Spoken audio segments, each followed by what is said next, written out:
Greetings, fellow captains. In a previous episode, we told you about the cruisers of the American tech tree. In this episode, we'll talk about the Japanese cruisers.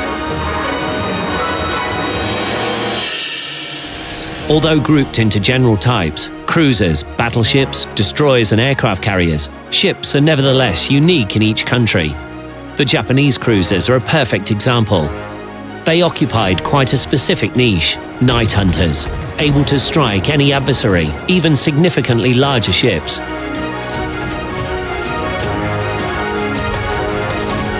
Unlike their American counterparts, almost all the Japanese cruisers are equipped with imposing torpedo batteries, and the damage caused by these batteries increases with each tier. The lower levels of the cruiser branch are given to light cruisers designed to lead destroyer flotillas into battles. They were properly armed and equipped for this role. And starting at Tier 5, players go on to heavy cruisers with up-armored magazines, tapered decks, and inclined armor belts. To tell the truth, the armor on their main battery turrets is poor, and their traverse and elevation rate is not impressive, as opposed to the well-mechanized turrets of the American cruisers. But these weaknesses are balanced by the good ballistics of the 203mm guns and their quantity. And the torpedo belt, with the armor along the waterline of the Japanese heavy cruisers, is second to none in their type.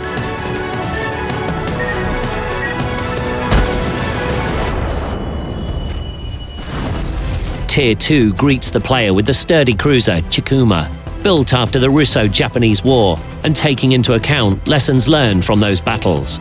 She is fast enough and well-armored, 152mm guns in top configuration.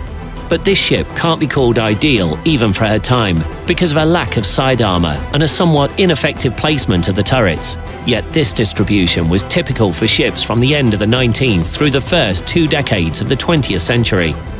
The two cruisers that come next, Tatsuta and Kuma at tiers 3 and 4 respectively, are a bit closer to being ideal. They are high speed and maneuverable. Designed for leading destroyer flotillas, these cruisers are actually enlarged destroyers. The power plant takes up the whole interior of the central hull, from bottom to upper deck. As a result, they frequently suffer critical damage. Compared to their predecessor, the artillery changes 140mm rapid fire guns in single gun units. Torpedo tubes appear. Coupled with high speed, these weapons make Tatsuta and Kuma ideal for aggressive attacks using combined torpedo and artillery fire. The first heavy cruiser, Furutaka, awaits the players at Tier 5. Together with Aoba, a Tier 6 ship, she makes up the first generation of the Washington Treaty cruisers. They were the first to have reinforced armor on the magazine and main gun turrets. With their high speed, these cruisers can effectively fight against light enemy ships, while their torpedo tubes and good guns allow them to fight against battleships as well.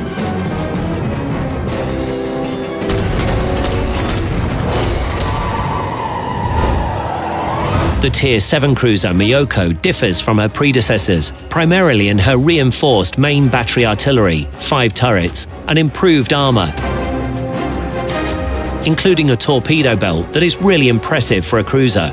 In turn, her immediate descendants Mogami, Tier 8, and Ibuki, Tier 9, are upgraded versions of Miyoko. They have better developed armor and are initially equipped with pretty powerful AA guns.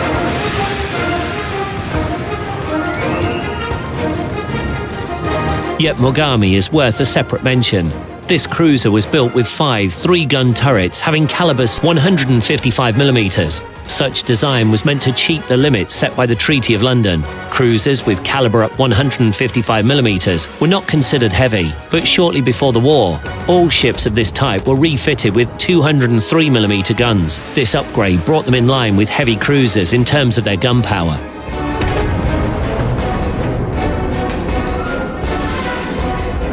Both variants are available in the game, and players are free to choose what they like most. Good one-shot damage with slow loading, or a constant flow of relatively light shells.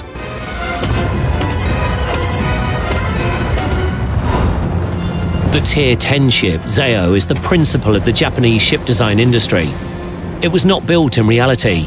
There was only a heavy cruiser project dated 1951. If the project had been implemented, Zao would have been the most modern and powerful among the Japanese cruisers, and one of the top cruisers in the world. 203mm guns are assembled in 3 gun turrets, as on American cruisers, but Zao has 4 such turrets, 1 turret more than her American counterparts possess. In addition, the cruiser carries 4 quintuple torpedo tubes. This torpedo battery makes Zao one of the most powerful not only among cruisers, perhaps inferior only to Kidakami, but among all ships in the game. Zao is also second to none when it comes to torpedo defense.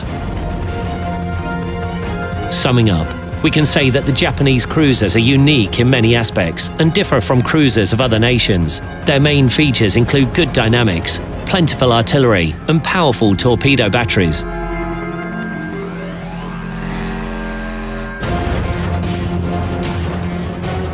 Designed as fierce night fighters, they can defeat any enemy if used skillfully, regardless of the enemy's type or nation.